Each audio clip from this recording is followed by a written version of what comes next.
Okay, why don't you close your eyes? Why don't you picture yourself in your happy place?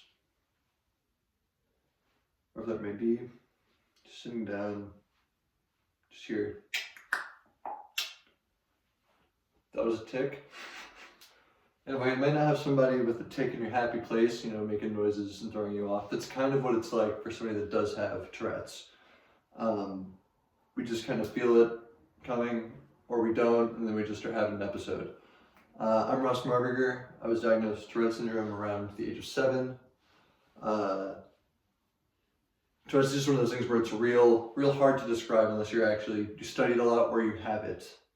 And so I wanted to share a little bit about it with y'all, and so that way you can kind of understand what's going on if you got somebody in the workplace, classroom, making weird noises, maybe jerking their neck, looking weird, and kind of understand why they're doing that, what the origin is.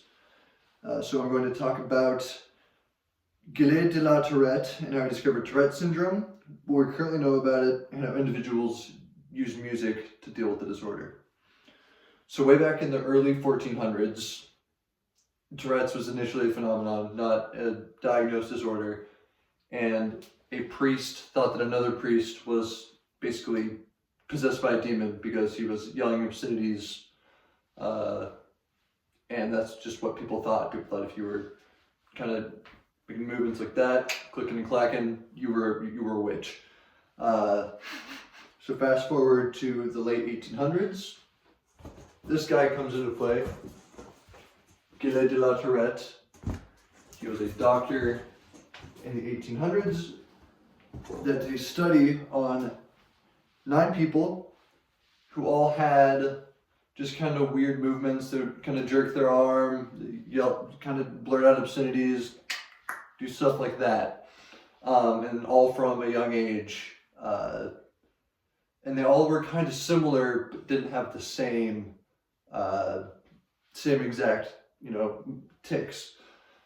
So he believed that those were not much more, not much better than the guy in the 1400s, but basically that they came from the wrongdoings of people before them, and then they were cursed with having those tics due to the other people's wrongdoings, kind of like karma.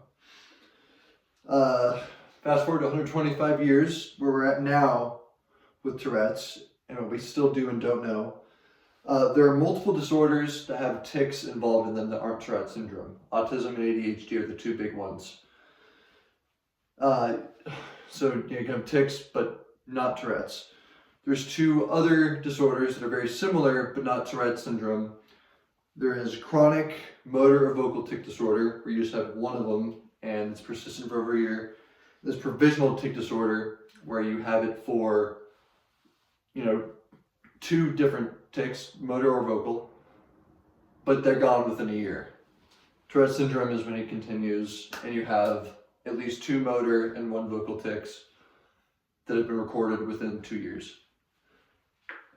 Many people think that the whole thing with Tourette's is just cursing, haha, funny words.